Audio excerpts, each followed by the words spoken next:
and welcome to Ask Me About K-Pop, the essential guide for recent converts and seasoned fans alike. My name is Shannon. And I'm Angelica. And welcome to another episode of the show. It's a gloomy, gloomy Sunday here. It is gloomy. It rained a little bit earlier this morning. There was like a slight smattering outside my window. So I'm ready to bring some sunshine in here and talk about K-pop. What are some things? Okay, up top, some things I wanted to talk about that have happened since we last chatted. First of all, happy anniversary to SHINee. Yes. 11 years. And happy anniversary to 17. 4 years. Yes, their anniversaries are right after one another. SHINee's is the 25th and 17's is the 26th. So I've had a very lovely anniversary weekend. Yeah. Celebrating the boys. So much good content. I also wanted to bring up, because I tweeted about it, like, oh, hey, go listen to our old SHINee episode. I listened to it. Like, I took my own advice. And I wanted to say, we talk about One Fine Day and how, like, great One Fine Day is. The YouTube channel, All the K-Pop, put the entire thing up on YouTube this weekend. Oh my God. It's in a bunch of different parts, which is it's in like 25 parts. But that's it's what there. autoplay is for. Yeah. Oh my gosh, I'm so excited. I'm definitely going to rewatch that. I've been on a K-pop reality show kick this weekend. So I'll add that to the list. Please do. Because I finally caught up with, since coming back from Korea, I'm like super behind in Going 17. So I finally caught up with that. And then I've been talking to our dear listener, Jenna, for so long about 17 Club. And she's making me want to rewatch all of that. So my list is getting longer. Yeah. I'm jealous. My internet's been out all weekend. I haven't been able to watch anything. I'm so sorry. But one thing I did get to watch before the internet went out that I really like and just want to call out for our N-Citizen fans who would appreciate it. That new NCT 127 song, Superhuman, is so good. It is. You have to repeat the way you described it to My me. exact description of this song is that it sounds like a SHINee song sung by EXO. And it's highly accurate because the melody is super SHINee. There are some pieces of the choreography that are very SHINee as well. There's like a crazy like wavy part that makes like a body wave mimey thing that's like very smooth that makes me think of SHINee. But the harmonies in it are very rich and and it doesn't have any of the like techno noise that NCT usually has or that 127 usually has. Right. So I like it. I like this song I like it too. And I liked the one that came out, Highway to Heaven. Both songs that they put out recently are like way more my style than usual. So I just have to say that I appreciate that. Nice. I'm still not ready and not gonna learn. Nope, don't have it. Don't have it in me to know. Nope. But I like the songs. Yeah, sure. I have not invested in anyone except Wavy. And to be honest, I really have only invested in 10. Right. I know some of Wavy's names, but not all of them. Right.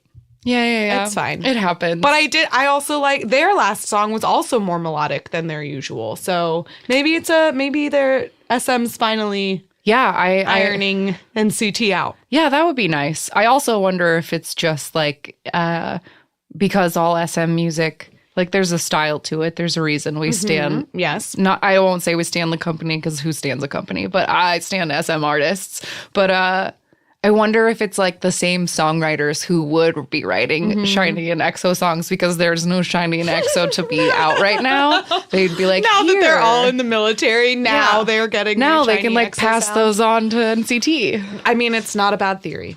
But I like it. That was the point. I just wanted to say that I like it. What else did I say that I wanted to talk about? You wanted to talk about Pristin. I don't want of not to. standing a company. Yeah, I don't want to, but I have to because it's very disappointing.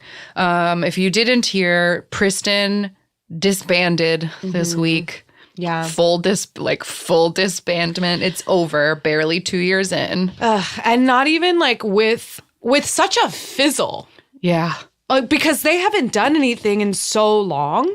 It's people have just been asking where they've been, and then it's like Pledis ignored the questions until finally they came out and said, "Oh, they don't exist anymore." Right. That's where they've been. Yeah. What the fuck? It's just so disappointing on so many levels because I don't understand why companies don't, I mean, I guess I understand why because of misogyny, but like why companies don't seem to put the same amount of effort into their girl groups as they do their boy groups. Like, for example, Pristin's debut song was Wee Woo. It was great. It was fun. People liked it.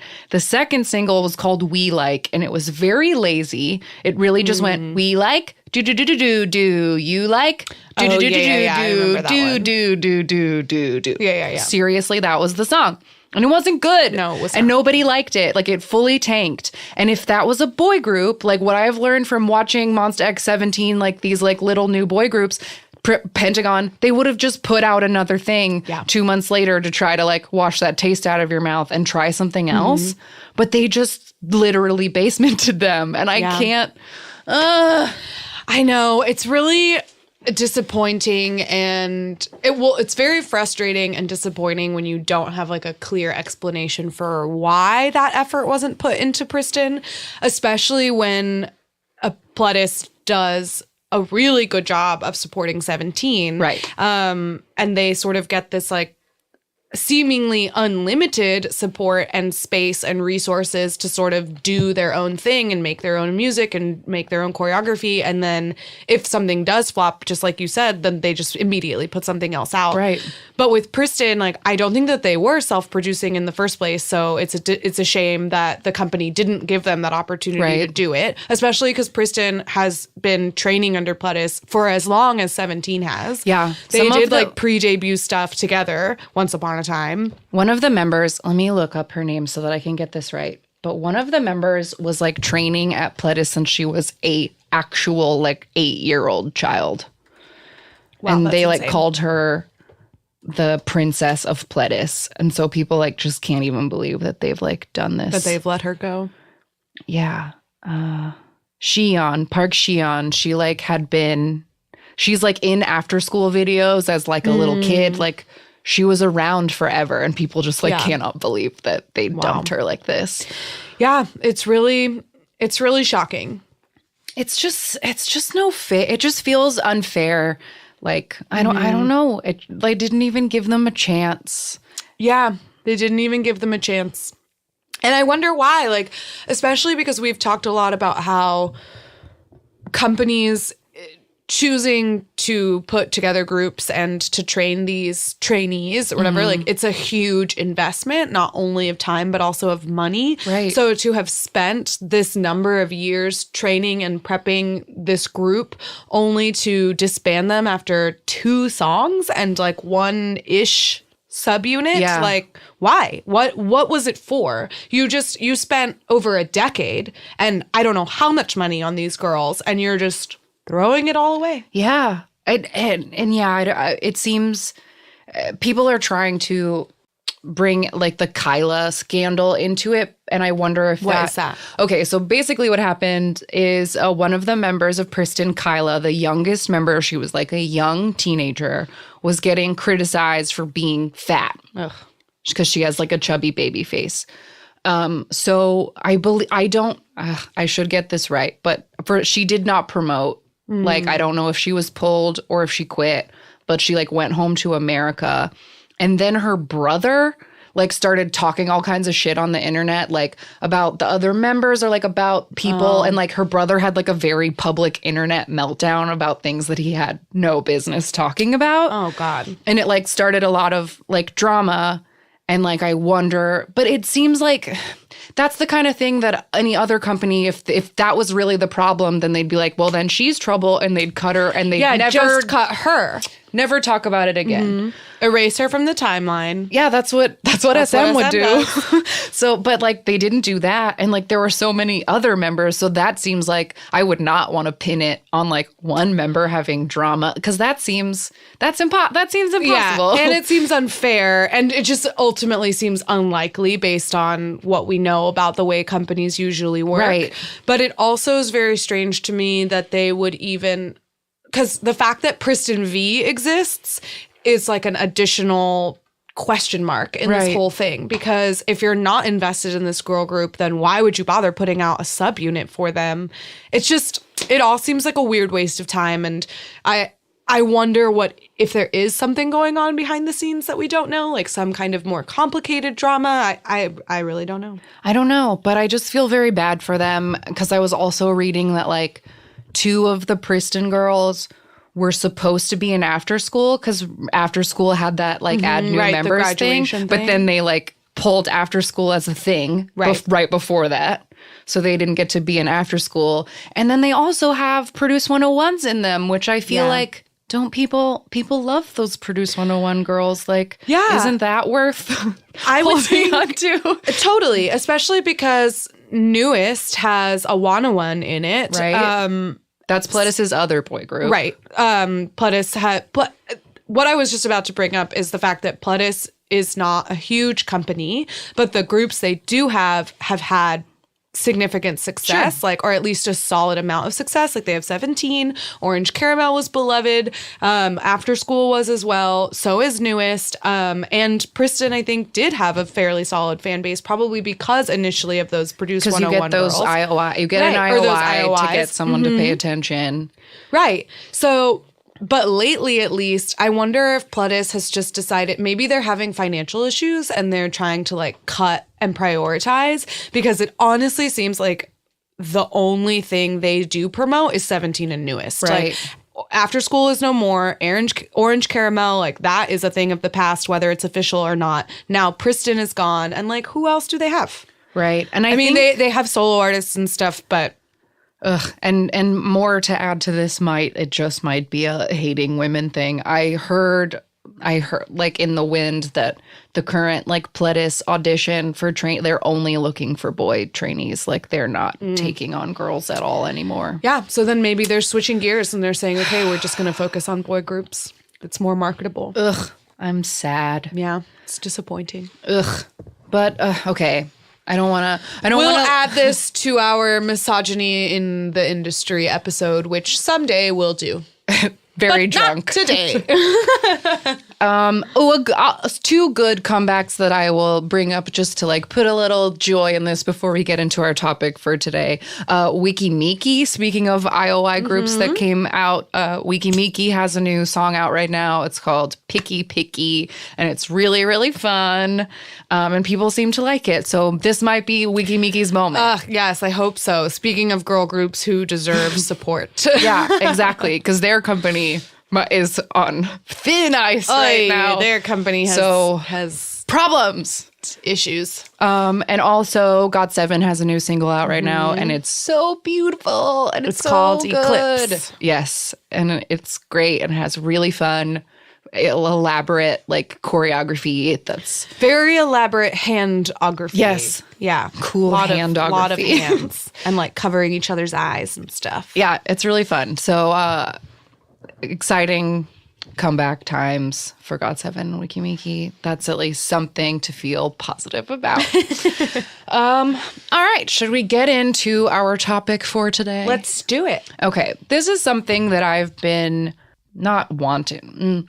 This is something that we've probably needed to address on the show for a very long time, because I think when especially like outsiders in quotes are talking about or thinking about K-pop, like this is something that people bring up a lot as like a negative, like that's why it's bad. That's why we shouldn't support K-pop, because they're all machines. Right. And that is plastic surgery. Yes. Just the mere idea of plastic surgery and how it plays into this K-pop world that we are in. Mostly we're just sort of, I mean, I would say we're not really going to go into how it plays into K-pop. Oh, sure. It just will exists. Definitely talk about, we're just addressing sort of the elephant in the room, I guess, which is the fact that South Korea is the plastic surgery capital of the world. And that, of course, means that there are many idols who have also had plastic surgery. Right. Some of them admit to it, some of them don't. And so we're just going to finally address this topic. Let's talk about it. Yeah, and I'll just say now, like, I want to just try to be like fact-based, but I also just want to say, like, I'm not judging. Like, I'm not here to make moral judgments about whether or not plastic surgery is fine. Like, I don't want to do that today. Our job is not to moralize. Moralize. We're just stating as fact objectively this is a true fact about life in Korea. Sure. So let's get some basics out of the way. Like I said, South Korea is the plastic surgery capital of the world, although technically the United States has like more procedures. It's just because the United States is a bigger country. Okay. But the percentage and per person is different. So in South Korea, there are nearly 1 million procedures done every year. Okay. And around 1 in 3 women between 19 and 29 have had plastic surgery. That number is 1 in 5 for the U.S. Okay. So that's a little bit different. However, there was a poll. Some people debate that statistic of 1 in 3. And there was a poll done in BBC or by the BBC for just women in their 20s. And it was almost 50%. Okay. So it kind of goes back and forth between like a third and a half. All right. A little bit debatable. The most common surgeries, there's 3 of them, aside from like injections and fillers. Getting the double eyelid surgery, getting a nose job, and then getting what are called glutathione injections, which slow the skin pigment and result in a fairer skin tone. Oh. So it's not necessarily, it doesn't bleach your skin. That's not what they're doing, but it's like injections of something that it just slows down the pigmentation of your skin. So you are less likely to get a tan depending on like spending time outside or whatever. Can I stop you for a moment just because I want to address the double eyelid thing? Because when I was first getting into K-pop, that was like just a term that kept coming up. Like, who has double eyelids? Who doesn't? Right. It's like one of those things that's listed on a member profile. Right. Like, has mono eyelids, has double eyelids. And I, as like a white person, had absolutely no idea this was a thing. And like, still, I have to look very hard. It's just like not a thing that I notice, like whether or not people have double eyelids.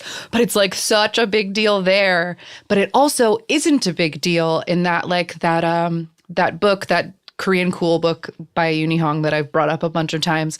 In her plastic surgery chapter, she's pretty judgy about the whole thing, but is very, very defensive of the fact that she had double eyelid surgery and doesn't consider that to even be plastic surgery. Right. A lot of people nowadays, it is so common, and I'm going to talk a little bit about the history of that surgery in particular. But it is so common that many people in South Korea do not consider the double eyelid surgery to even be plastic surgery. Right. And there are different ways that you can do it. Like some of them are outpatient procedures. Some of them have like very minimal bruising. But basically all it is like it just adds a crease above your eyes. Right. So like Caucasian features naturally have this like set, the way that your eyeball is set into your skull, you have like a natural crease in your eyelid. It's like if you think about where you would put eyeshadow, right? Sure. You like see it. And a lot of Asian people don't have that. Like it's kind of a 50-50 thing of like whether or not you have the trait. So a lot of kids in Korea get it when they're like in middle school or high school. Right. And you can always tell if someone has had a surgery for it when they close their eyes. If you can still see the crease, you can see the line, then that's not the real. scar. You can see it. Interesting. I only know that because Chanyeol has had that surgery. And So I you know know everything about his face. But then it's also an interesting thing that like, yeah, some people have it naturally. And a lot of people, like Mino is one where they only have a double eyelid. Just Mino's one. eyes are a little bit off. Yeah. They're not symmetrical. They're not symmetrical. He just has one. So he just has one. He's a sweet boy. Anyway, you can continue. Double eyelid is something that like we're familiar with whatever, getting injections, getting in a your nose skin job and or like nose job, whatever. Sure. But before I get into the history a little bit of plastic surgery in Korea, to sort of go back and be like, okay, well, how did it become this plastic surgery capital of the world? I want to address 3 major misconceptions that have to do with Korean plastic surgery. Okay. The first is that, well, actually, the main one that I'm going to address is the fact that most people, when they think about the fact that South Koreans get a lot of plastic surgery, they often argue, because they're getting their noses done, they're getting their eyes done, and they're getting things done that make their skin lighter. They always argue that they're trying to look white.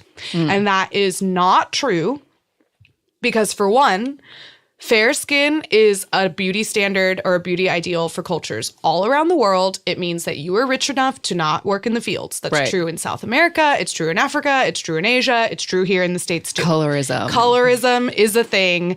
we will do a whole other episode about it. So for one, the fair skin thing, like, no, not proof that they're trying to be white. The double eyelids, they are trying to get bigger eyes, but it is a gene that exists in Asian people. People are born that way. Some people do naturally have their double eyelids. And the beauty standards, what they're trying to achieve is a very specific set of Asian beauty standards. And there's I read a long article about this that spoke to several plastic surgeons, including one who's based in Beijing. And she said that the Korean ideals are to get a slim jaw, whereas Americans and Westerners like a square, strong jaw. Koreans typically get flatter cheekbones, whereas Americans like higher cheekbones.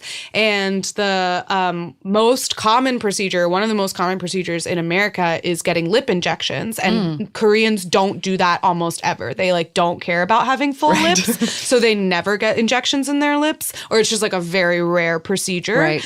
So they are definitely going toward specific standards, but Korea has, in sort of becoming this like cool country, which we've talked about in their like ministry, in our ministry episode, their standards of beauty have kind of in recent years taken over as the Asian beauty standards. Right. So like when people in other countries get these procedures done, they are in fact trying to reach Korean beauty standards and Korean beauty ideals, not Western ones. Right. So it's the most major misconception. And I just wanted to address that off the bat and talk about where that misconception comes from. That's very important. I like this. This is such good history and context. Yes. So here we go. The history.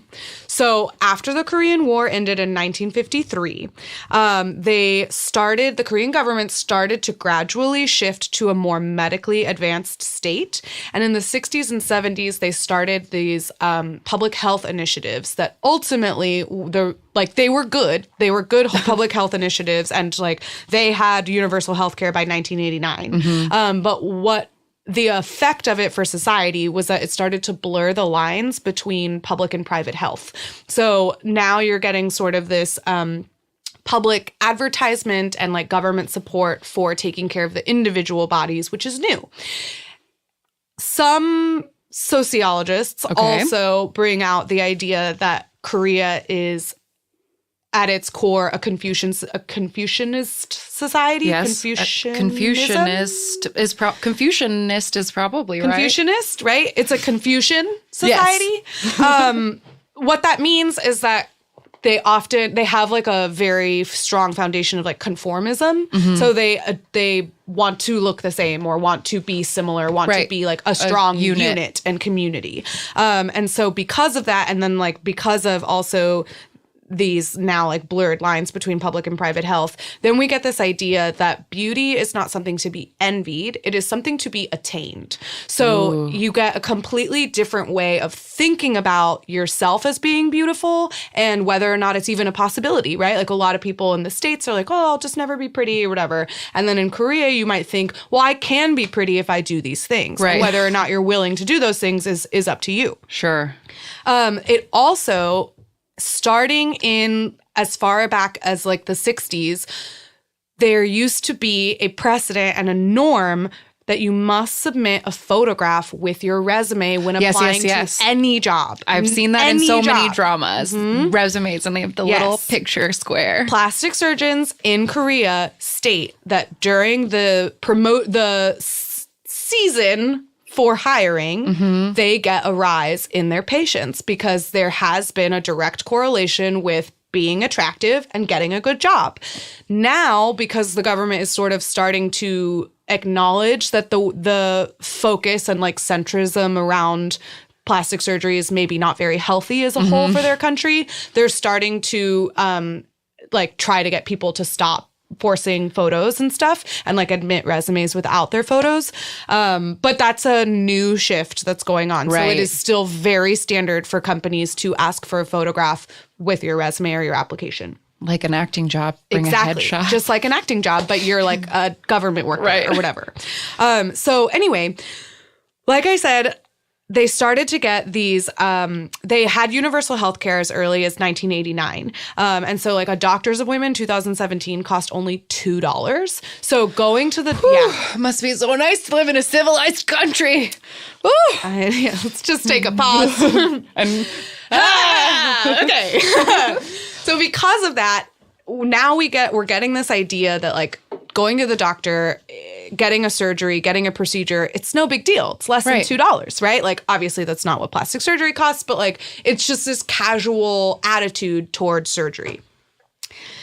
So ultimately, like, and then as Korea is trying to like promote themselves as a positive country of growth, they start to promote images of beauty, and then plastic surgery is on the rise, and it kind of all comes together to create where we are now. And it becomes a good, it's definitely a strong tourism aspect. Like a few weeks ago when we were talking about like, K-pop brings this many people to the country every year. Plastic surgery also brings a crazy amount of people to the country every year. It does. Plastic surgery tourism is a real thing, and Korea makes a lot of money off of it.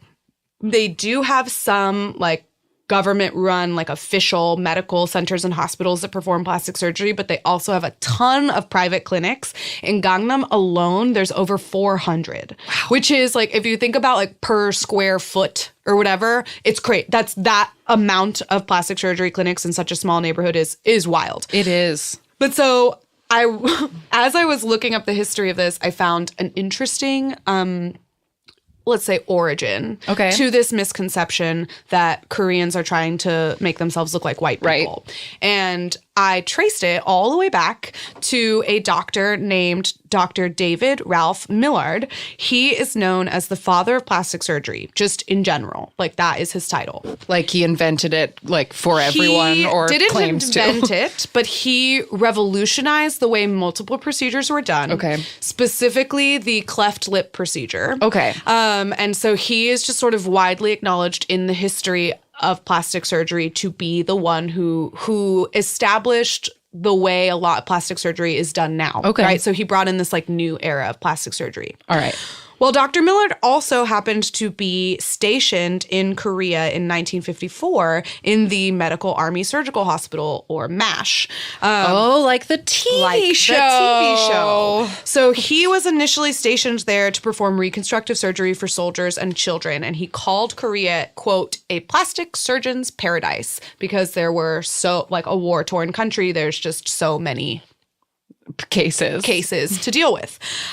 Specifically, he started out like he did, like I said, the cleft lip thing. He revolutionized the way that procedure was done. Which, if you don't know what that is, that's when you're like born and your lip connects like all the way. You don't like have a top lip. Yeah, you don't have a top lip. And it can, or once upon a time, it was a very difficult thing to live with. Like, it caused a lot of other health problems. Breathing and eating and all kinds of things. So like it was once upon a time kind of a death sentence, like, to have. Right. And so fixing it was very difficult because it involved like skin grafts or whatever. And he changed the way it was done to make it easier to fix.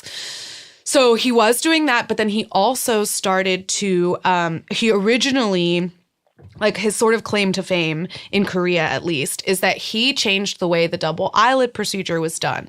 Because initially he was doing those kinds of procedures because he was working on burn victims. So he was like reconstructing burn victims' eyes. Okay. And so like in it, he sort of realized like a slightly easier and less invasive. I was going to say destructive, but like less invasive way of creating that look.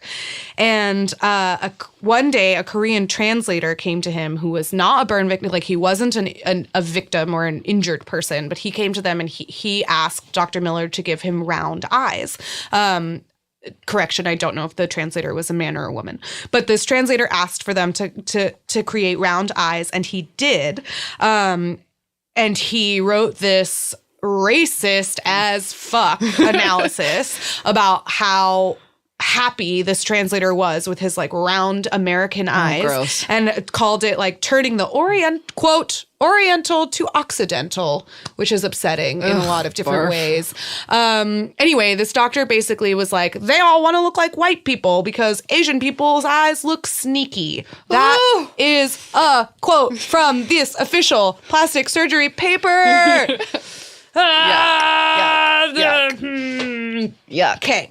However, what that doctor failed to realize is that people in Asia, doctors in Asia, have actually been performing the double eyelid surgery as early as 1895. Whoa! Yes. As early as 1895 in Japan, they were already doing this procedure. It was already popular in Japan, Hong Kong, and other places of Korea when he started doing it.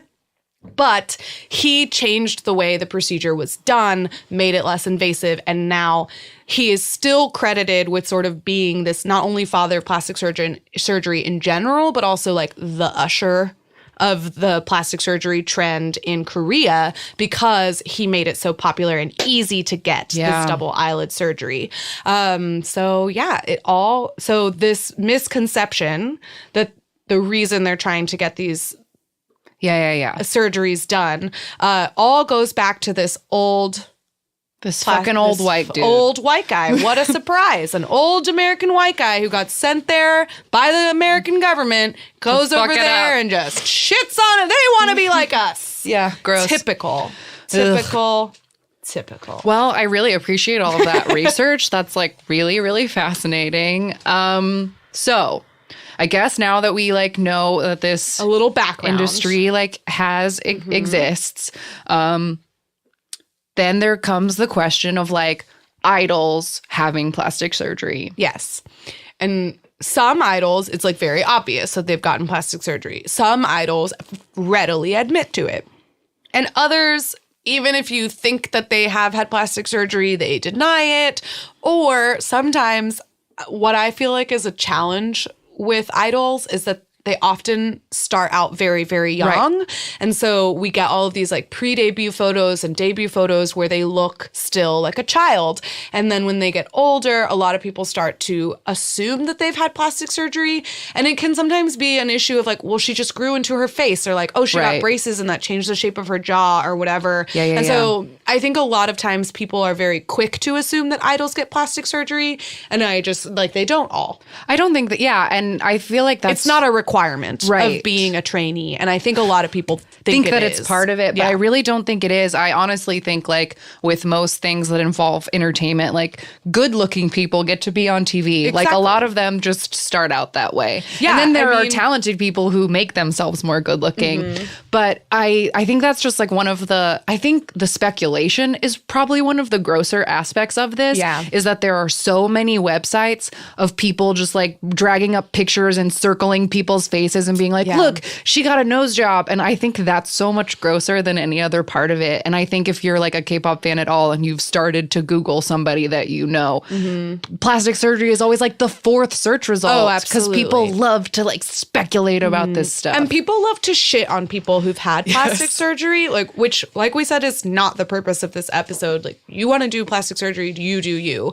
But I think a lot of people love to hate on it, and they love to focus on it as a way to judge you. And as a way to judge K-pop in general.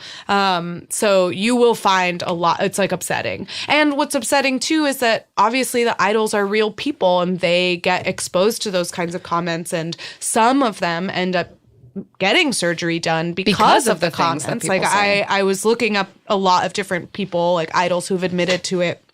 And Soyu from Sistar, she admitted on Radio Star, which is a variety show or a interview show, I guess, that she had gotten a nose job because she was so affected by hateful comments about her looks that she'd received online. And so eventually she got her nose done. Right.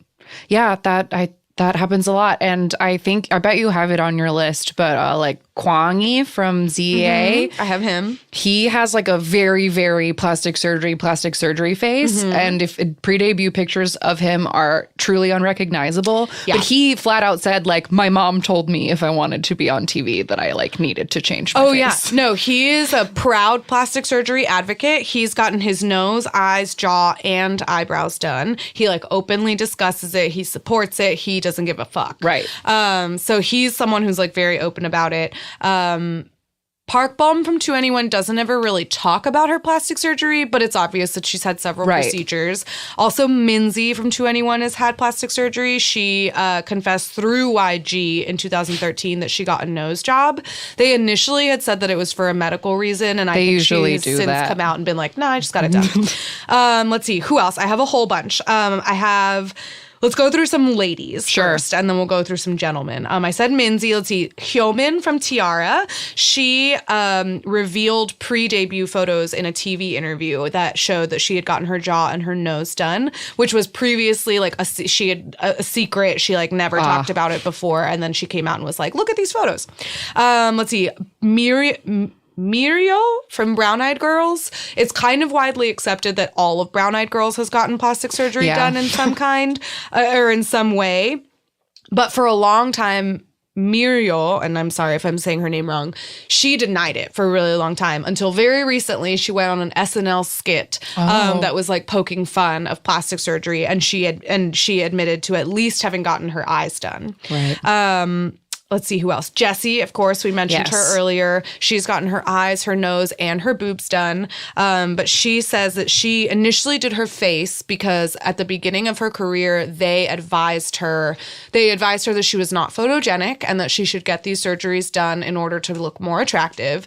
And she was so upset by the results. She said that she thought she looked like a monster. And Shannon has pulled a clip of so she initially really hated her face, but I don't know if she's like since made peace with her face or what, but later on she did choose to get her boobs done of her own volition. She said she paid for it for her own money, and here is her talking about her boobs on Happy Together. This is a funny clip. I'll try to translate over the top so you know what's happening, but it's just a great moment of awkwardness on TV. They're talking about rap battles, and she says that she prefers that people just diss her to her face, is like the argument she's making in this clip. So people would say, "Oh, you have fake boobs." So what if they're fake? I paid for them. And the hosts are frozen. What are you talking about? Where? Jessie, did you have a body correction? Are you dissing yourself right now? It's not a self-diss. People need to know this. I just wanted to be honest. Do we have to know? Do you want to know? For example, got my eyes done, my nose done. Whatever. Sure. But because I got these. Your eyes and your nose? I got this a long time ago. They're putting ice over the host. Like all frozen. Oh, you got those long time ago? Isn't it normal to show them that I got them done? Are you showing them now? I don't like hiding and pretending. You should be confident. We only knew about your eyes and nose. We didn't have a clue before you said anything about your boobs. Do these look real? And then she looks down at her boobs. Because they are huge. They are so huge. wildly fake. They're huge. They're very fake. But yeah, bless her. I think that one's really funny to me because I feel like she's saying in this clip, I have suspicions that like boob jobs are way more common in K-pop, but people they won't talk about them because that's uncomfortable. Yeah. And then these men being like, "What? Your boobs are? We only knew about your eyes and your nose." Oh, shut up! No, you didn't. Like it's obvious. She's wearing a spaghetti strap tank top and these like massive boobs are just sitting they're like up. a grapefruit each. And like no, a petite Korean woman just doesn't have boobs like that. No. She's not even wearing a bra with her shirt, and they're just like perfectly up there. Yeah, come on. Yeah, give me a break. That one's funny. I just think that one's funny that like people are just they're so like shit. They have so much shame about like sexy stuff that they won't even talk about whose boobs are fake. I know. But I like that she's proud of it. I think that's the good way to go about it. If you're I agree. I think like if you're going to do it, then just own it. Just own the fact that you did it. Especially in a country like Korea where it is so common. Like why are we beating around the bush? Right. Especially if, like, not only is it very common there, but also if you are a K-pop idol that chooses like 3, 4, 5 years into your career to suddenly get a nose job, like, you really think we're not going to notice? People will notice. People are going to think you had one whether you did it or not. Right. Just admit it. Okay, a few other people, just running down the list. Another member of Sistar, Hyorin, she originally denied it in Radio Star, but then she did admit to getting her eyelids done on a show called Mamma Mia. A girl from Daya, like Diamond, yeah, that one, the IOI. The one, Cheon, like the one. Cheon, she's gotten her nose and her eyes done. And one thing that surprised me was Jui from Momoland. She's gotten her nose done. She framed it in a very cute way. She said, some cartilage from my ears went to go live on my nose. Yeah, she said they took a trip to her nose. To go live on my nose. So now she has, I don't know, I guess she got like a different shape to maybe her it nose? has, because her nose is like kind of round and cute. Like, it doesn't look like the standard nose that everyone gets. So I wonder. Yeah, I wonder if they changed something about the bridge of her nose, just because of the, like, if you're taking cartilage and adding it, like, and adding it either to the tip or to the bridge to make it like a different shape. Yeah, I don't know. Anyway, I don't know how nose jobs work. Neither do I. But Heechul does. Yes, he does. Super Junior Heechul. He never denied it. He actually stated that when he was younger, he had broken his nose and his nose was very crooked. So he went to get surgery to get it fixed to be the way that it used to be. Mm-hmm. And when he got out of the surgery, the bridge was a lot flatter than before. And he had talked to the doctor about like getting it back the way it was, and the doctor said the only way to do that was with like injections and silicone, and he was too afraid to fuck with that, so he was like, no, never mind, like, I'll just keep my new nose. So he has a new nose, and he doesn't deny it. Let's see. Oh, that group Mr. Mister, which is a group I don't know a lot about, but there's a group named Mr. Mister, and one of the members, Ryu, on a episode of Idol School, he sort of accidentally revealed that all of the members have gotten injections and fillers. He at first said something about how like their looks were natural. Or they were talking about how they were like a naturally good looking group, and or somebody commented that they were a naturally good looking group, and he like laughed, was like, no, we're not. Anyway, it was an accident, but it's out there now. Exposed. Another Super Junior is Kyohyun.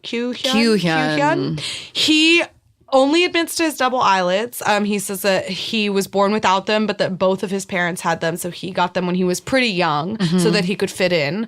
Many people speculate that he's also gotten his nose done. He does look pretty different in older pictures, but he says he's only done his eyes. And then the one that I wrote down, I just wanted to mention this because, like I said, with idols who we watch them grow up. Right. It can sometimes be jarring when you like puberty happens fast for some people, you know, and like you just turn around and, oh my gosh, you look like a different person. Who are you?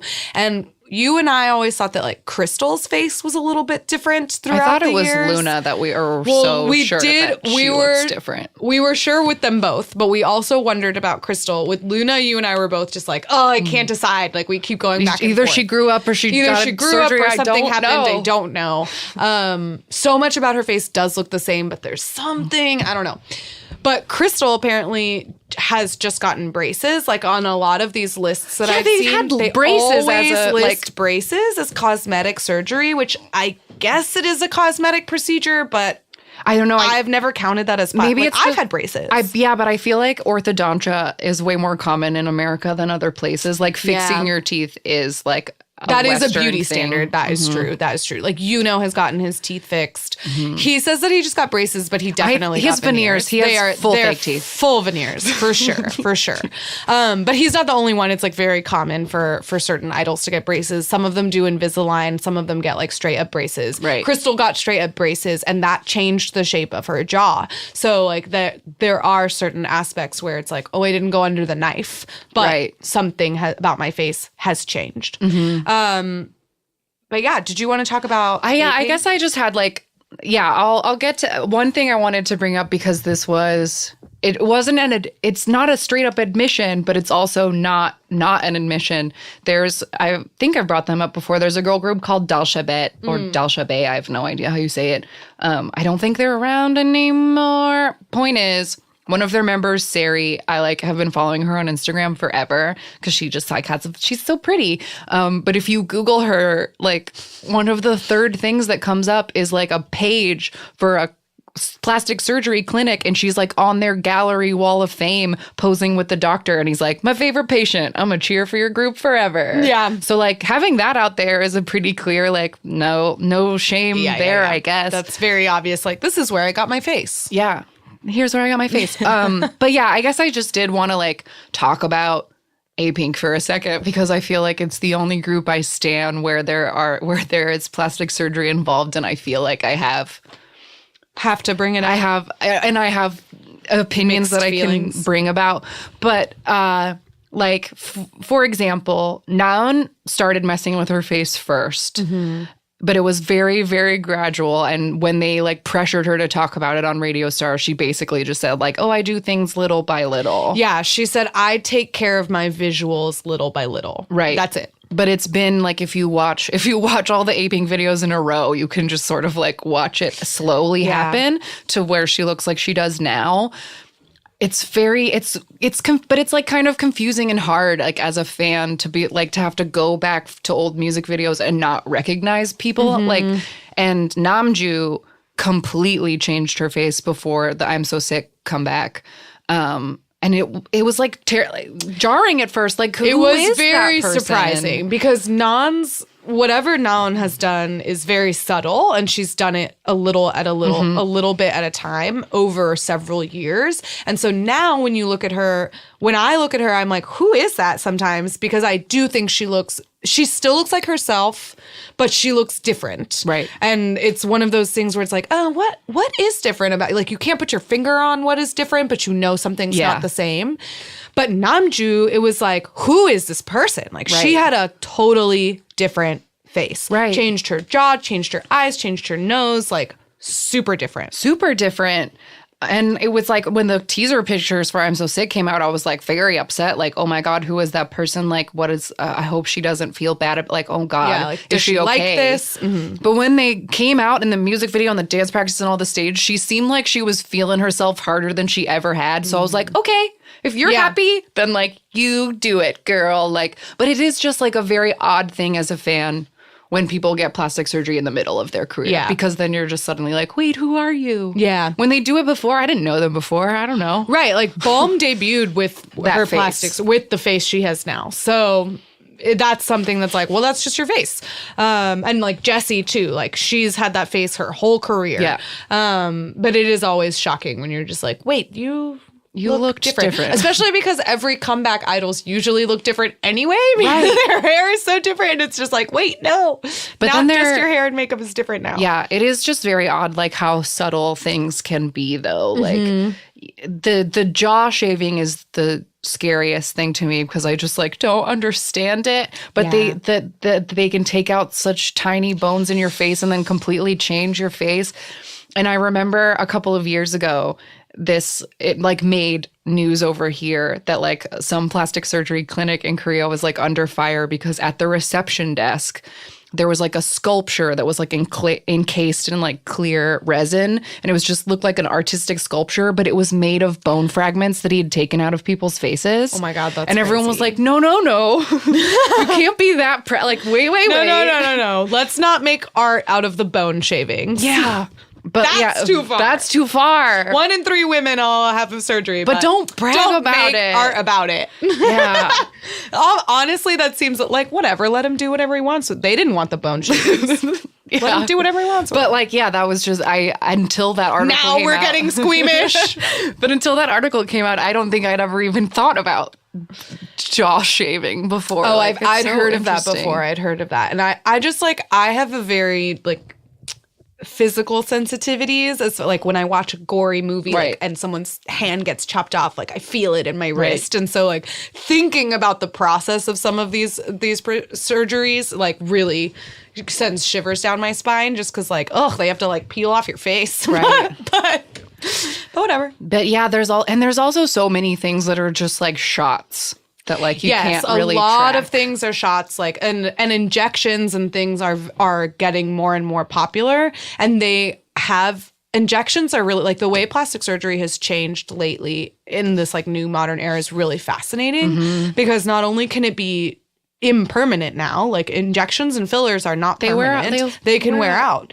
But they really change your face. Like it's wild how just a shot of something can like wildly change the shape of your cheekbones, the shape of your jaw, the shape of your nose. It's crazy. There's another thing that I've seen netizens like accusing people of a lot is there's apparently something called like a carboxy shot, and people seem to get them in their legs and their stomach or whatever, and it like I guess makes you look skinny and toned or something. Like it's some kind of like injection that makes you look skinny and toned. To give you like fake muscles, basically. Yeah, I guess. And like I remember like Luna showed up on a red carpet in shorts and people were like, she got carboxy in her legs. Or like if anybody ever posts like pictures where they're showing like their legs or their stomach or their arms, people like accuse people like accuse them of like having carboxy shots. Like, I don't know. That's so stupid. Like, I don't know. Honestly, I think it's absolutely ridiculous for somebody to accuse an idol of not having shapely legs because they dance all the time. Like, of course their legs look good. They're literally always dancing. Yeah.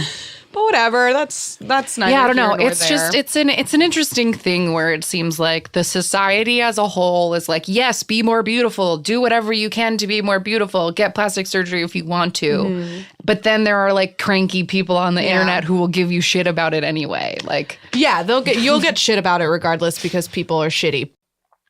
I think you have in your notebook there a very interesting story of like the absolute farthest someone could take this idea of idols getting plastic surgery, or I don't even know how you would characterize it, but that's it almost seems like summary. A parody. Like, yes, it almost seems like a thing someone would do in a movie to like make fun of the K-pop industry. And that is a group called Six Bomb. SIXBOMB. So this group initially debuted in 2012. They debuted as 5 people, not 6, but they debuted as 5. That same year, disbanded almost immediately, and then reformed again in 2015 with one of the original members, plus 3 new ones. So now they have 4, right? So in 2015, they come back with some song, whatever. They're like from a small company. Their label has changed several times. So like not a super solid group, not a super solid agency, never a good combination. In 2016, they did have I just want to point this, like if anyone's ever like, oh, who's Six Bomb? They had a viral hit in 2016 called Wait 10 Years, Baby. And they got 4 million views from that one song. And then another one of the members left. So then they had 3 people. In 2017, they announced a comeback with 2 new members. Which, so is that 5 total? So no. 4. It's still 4 because 2016, they have this viral hit. Then one of the members officially leaves. The company announces that she's gone. Then 2017, they say, we're coming back with this new comeback. And this new comeback includes these 2 new members. And they don't officially announce it, but those 2 new members, it becomes clear that one of the previous members also chose to leave. So now there's 4 members still. 1 OG from 2012 has still been there. Then they disbanded, then they regrouped. Upon regroup, one of those second generation of this group is there, and now we have 2 new girls. So we have 4 girls altogether. And they are named Gabin, Solbi, Soa, she's the one who's been there from the beginning, and Dain. These 4 girls come back with a concept called Getting Prettier Before and After. They have 2 music videos titled those exact things. And the concept is that they are going to get plastic surgery. So the first music video It's like kind of a sweet pop song. It's kind of fun. They like seem like they're having a good time. Yeah, they're like laughing with each other, and it's kind of all, and they're like, flipping through the books at the plastic surgery place, being like, "Should I get this nose?" Like, yeah. So the whole music video is this like behind the scenes style footage of them like getting their hair done, getting their nails done, getting their makeup, doing a photo shoot, at dance practice, and also at a plastic surgery consultation. One of the girls is like underlining breast clinic on the wall and like taking a selfie with it. Like, I'm here to get implants. Yep. And they show you them with the doctor. They show the doctor like drawing stuff on their face. They show them getting their like facials and like the mesh stuff like being wrapped around their faces. It's like pretty intense how far they go with showing like the pre-op part.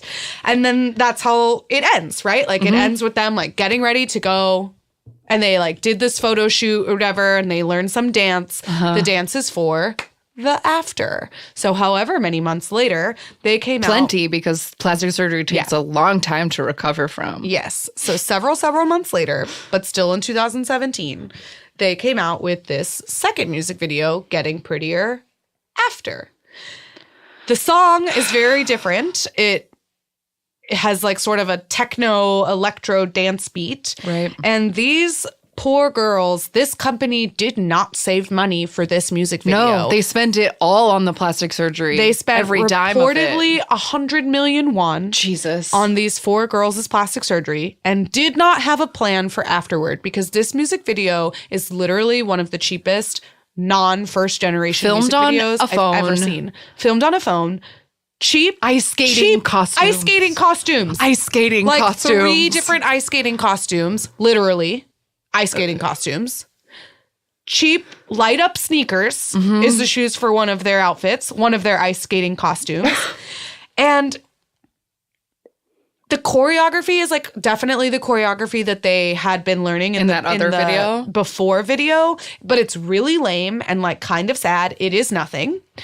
They all have new hair, but their faces don't look that different for the most part, even though the consultation did show most of them talking about their faces.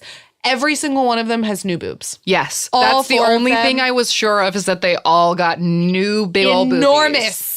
Enormous boobs. And it almost seems like that is the feature of the music video. Right. Like, because the tops and then the close-up shots all like include their boobs, and it's just like, here are our new And one tits. of the girls, there was a part where she turned in her horrible ice skating costume that has the like illusion netting and the sparkles, and you can see her like super recovery like boob, like the crazy bras you have to wear the when like you get big boob jobs. Yes, you every can see single it one peeking of them out of their costume. has to wear one of those like big bandage bras underneath their costumes.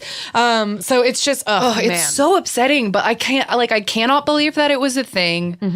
It truly just sort of like, it feels like a joke, and a horrible joke at the expense of like 4 human beings. Yes. But like, it's just like, who that's not like a kind of meta that anybody appreciates. It's so weird. It's really strange. And it didn't, I mean, if whatever they expected to get out of it, as far as like a following or an audience or a fan base of any kind, didn't come from it. No. Because that same year, after they do this before and after thing, Solby leaves. One of them leaves, and they get 2 new members, and they debut a subunit, which is very strange. So they're trying to do too many things. They come out with this before and after. They debut a subunit. One of the plastic surgery girls leaves. They get 2 new people. And then in 2018, another one of the plastic surgery girls leaves.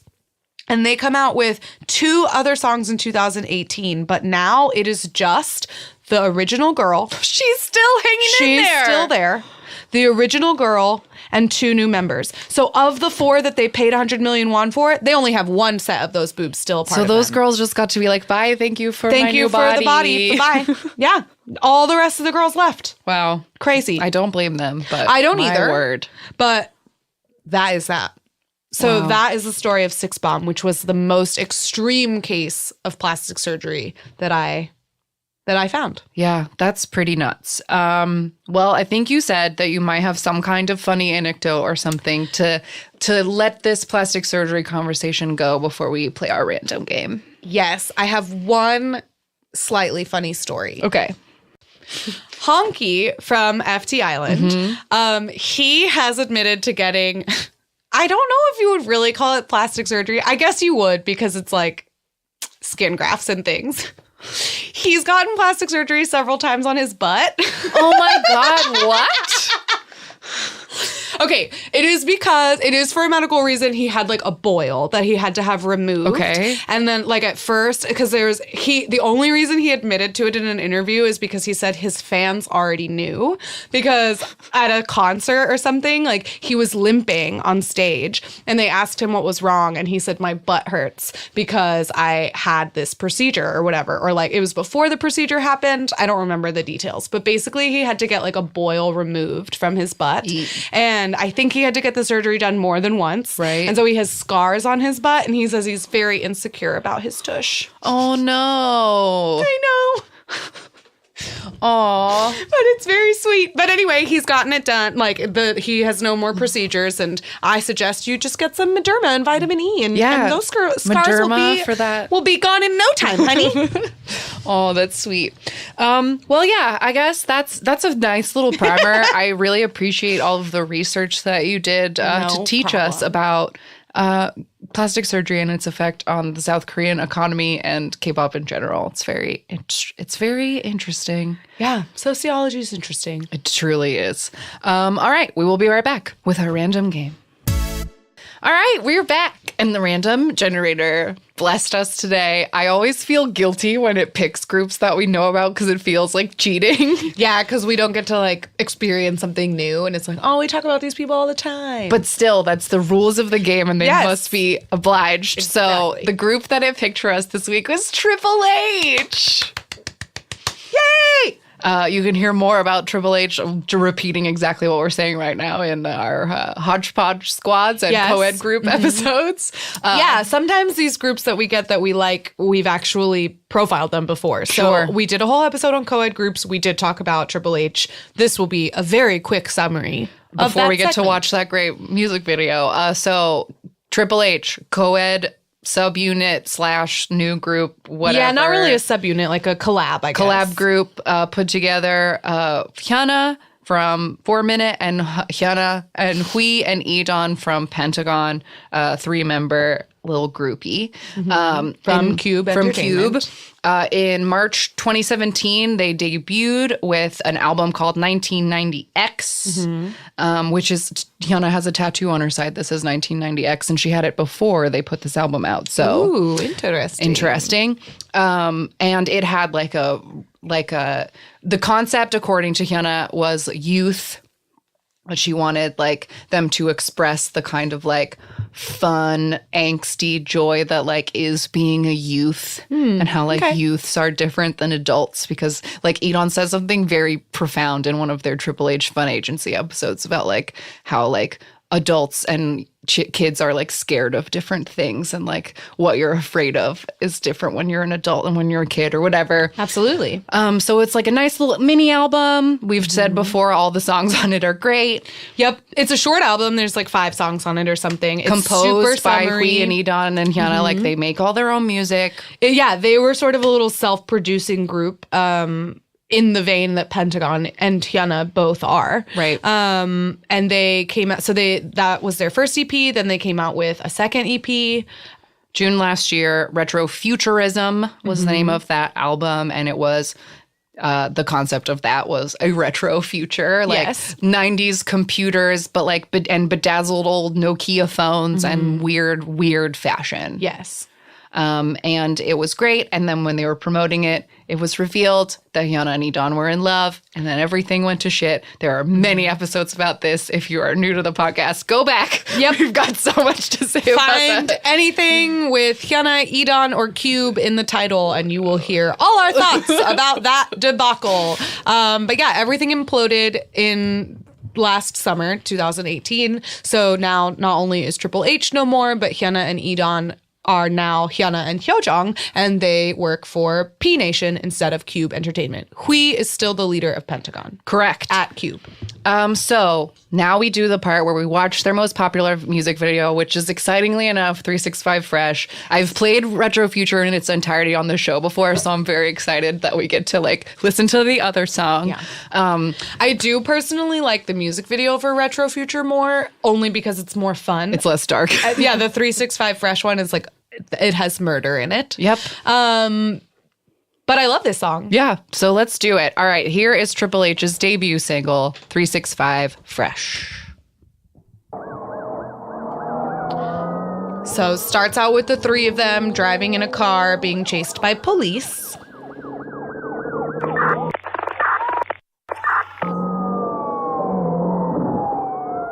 Hui is driving because he's the leader of this group.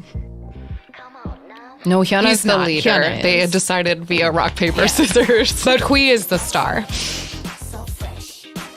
So Hui is running through an alley from... in a silky shirt. The very silky shirt on. He's like a... It is implied, I think, that he lost money in like gambling or something. And he clearly owes these guys money because they're mad He's at about him. to get the shit kicked out of him in an alley. Hyuna is a hairstylist / barber, and she's at her salon alone with this guy. I just like gotta say it now because I feel bad. But when this debuted, I was so upset about her hair color. Like I was so upset about it. It's now very looking orange. back, I love it. But at the time, it was too different. Same. She had I never didn't done like it anything either. like it, and it was like, what are you doing? Yeah. Okay, Edon is trying to kill himself in different ways in his apartment. Yes, Edon is... So like Hyuna is being sexually harassed by her client. Hui is getting beat up in an alley, and Edon is suicidal all alone. Yep. So they're at their lowest. Yes. As that's what we're getting at as they flash between them, that things are low. The horrors of youth. Uh-oh. And then... Hyuna pushed the guy and he hit his head really hard. And And she killed oh, that there's so much blood. motherfucker. And Hui just stole some girl's car keys. They're flashing back between them. Yeah.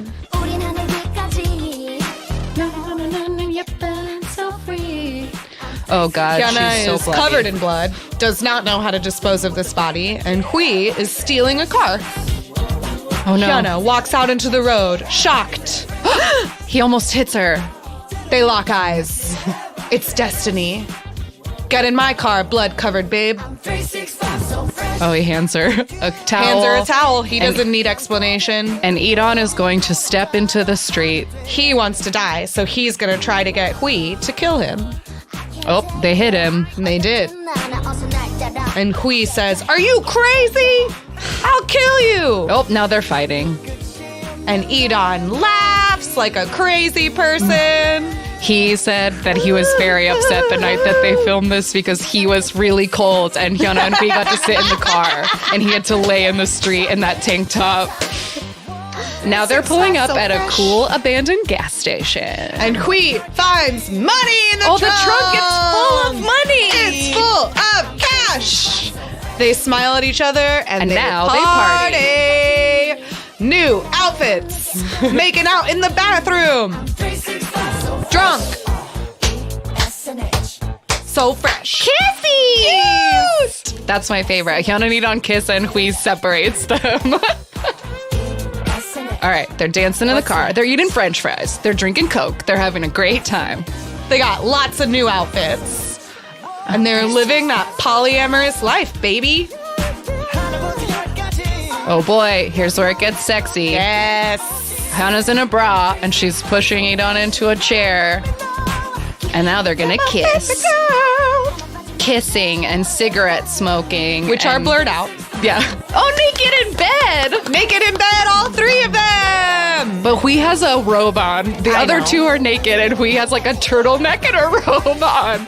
They never let him take his clothes off. Take his clothes off, even though he works very hard on his body. He was very I'm so sad there aren't more shots of them at that drive-in because Hyuna looks really pretty and like it's nice. Okay, now they eventually get chased by the police up to the top of a parking garage, and they are laughing and they hold hands and they decide to jump off. And this music video ends with them falling backwards off of the building, smiling with their hands in the air as the credits roll. Mm-hmm. And would you like to point out how the next one begins? And then their next music video for Retro Future, they fall from the sky into a convertible. So the videos sort of run into each other. Which is very... Very Hannah. I'll go ahead and fade this. The credits roll for a long time because they are good artists and like to credit the people who helped them out.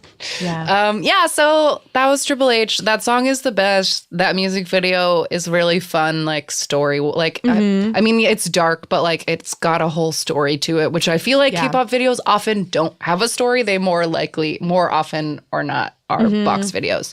But that one is fun. That one has a story, and so does retrofuturism. Right. Or retrofuture. They were artists. Artists. Well, here's hoping that we get to see all three of them in whatever capacity they'd like as soon as possible. I would love it. Sai, hurry up. I know you want to come out first, and I'm excited for you, but come on. We got shit to do, man. Get Hui back in there. Yeah. Okay. Recommendations for the week. I will go back to what we were talking about at the beginning of the episode and just like make a sad farewell plea to recommend Pristin's first album, which was called Hi Pristin, and I think it is a perfect debut album. It's 6 tracks. They're all so good. Wee Woo was the debut song, and I've said before it's like the best use of like a siren in any song ever. Then there's a song called Black Widow, which was like a dark, sexy song, and there's a great choreography video for that. It has great choreo. Running is so fun, and then the 2 songs at the end, Over and Over and We, are like these beautiful, like hopeful, sweet ballads about like as long as we're together, like we'll have strength and be together. I was singing Over and Over like so loud in my car the other day and like getting teary. I'm just so sad for these girls, like, and I sincerely hope that if there are members who still want to do this, that they find a way to, like, I just, the idea of so many people's careers just being ended like that is devastating to me. I know, because Pristin wasn't a tiny group. No, there are a lot of them. Yeah. So that's my recommendation, is like say goodbye to Pristin and listen to their first mini album because it was really, really good. Yeah. R.I.P. R.I.P. Oh, also, I just have to say, because it's very funny to me, in my devastation, I posted on our Twitter this very embarrassing video of me dancing to Wee Woo in my office, like after hours, like 2 years ago. I was just like fucking around trying to pass time. And I put it on our Twitter thinking like, oh, and a couple of our listeners will see it and be like, cool. But then people kept retweeting it, and now it has like thousands of views, and I'm like very upset about it. I didn't want anyone to see that. Then you shouldn't have put it on the internet. I just guess I usually don't get any attention, so I didn't think it would happen. But thanks, guys, for being nice about that. It was just my coping skill to be like, I've been here all along, okay? Like, here's an old video to prove it. But yeah, R.I.P. Pristin. I wish you all lots of luck in the future. Mm-hmm. What's your recommendation, girl? My recommendation is a little bit different today in that it is not a music video or a song or a group. It is, in fact, a game. Okay. And an app. Okay. App game. I have never been into video games, so like I'm really not. I'm honestly shocked about this. I know. I'm really not good at the game either. I'm like truly bad at it. But it's very fun and I'm super addicted to it. I downloaded Superstar. Not only the Pledis version, but also the SM Town version. I didn't know there were multiple versions of this game, but there is a Pledis, a SM Town, and a JYP one available on the Apple App Store. I don't know if there are other companies, but those are the 3 that I saw when I looked up Superstar on my phone, and I have an iPhone. So I downloaded the Pledis and the SM Town one. At first, to be totally honest, I didn't know that anyone other than Pledis had one. Because 17 plays it in their social media. Like, I've seen them all play it. 17 plays because the all of the apps update the songs that you can play. So basically the game is like GarageBand, sort of. Or Rock Band, you mean? GarageBand is a recording program. Rock Band. See, this is how little I know about video games. It's basically like Rock Band in the sense that there's like a little roadway. There's like a road and like beats come at you and you have to like hit them and hold them at the right time. And they update, the companies will like add new songs. So like SM Town has the new Superhuman NCT song on it already. And when Home came out and Good to Me, those immediately got added. And so I saw 17 playing them. So at first I downloaded the Pledis one, spent like many hours playing it. Now have 3 stars on all the 17 songs on the easy level. The normal level's really hard, okay? It goes easy, normal, and then hard. And I can't even imagine what the hard level would be. Because the normal's too hard. The normal is really challenging.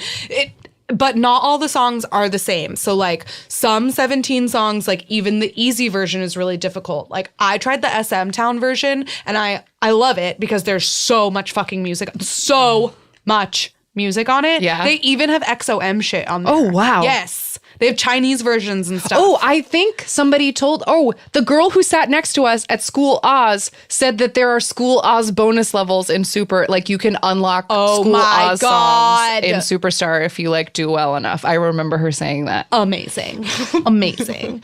But there's so much stuff on there. And some of the songs, like, even on the... Like, if you want to scroll through everything, you can, like, sort it by difficulty and stuff. Because even if you have everything on the easy level, like, an easy Shiny song is going to be way more difficult than an easy Girls' Generation song. Mm-hmm. Like I was able to do Little Touch like nothing, and I literally got kicked off of a Shiny song because it said you need more practice, and it just kicks you off if you fuck it up too much. Doesn't let you fail. It does not let you fail. It does not let you practice. It just says nope. Not for you. Anyway, I have spent several hours playing this game multiple times. Oh man, I've just spent so long playing these games, but I love them and they're really fun and they're super addicting, and all of your favorites are on there if you like Pledis. I'm gonna have to get this. This is gonna SM be Town bad. or JYP, and in a weird bittersweet way, Priston's music is on the Superstar Pledis. That's something. You can still do that. Yeah. I really personally love the orange caramel ones. Catalina is super fun on that game. I bet. Oh, that's such a good rec. I love a like extra interesting rec. If you can get through Call Me Baby, because it's very difficult. I need to know if you were able to accomplish it. Love it. All right, that's it for this week. If you would like to find us on social media, we are at AMA K-Pop Pod on Twitter and Instagram, amakpoppod.tumblr.com for links. Ask Me About K-Pop, the podcast on YouTube, and amakpoppod@gmail.com for links. We'll be back next week with a fun K-pop flashback episode. Find out what that means. Stay tuned. We'll see you then. Goodbye. Bye. Jonghyun, your inspiration.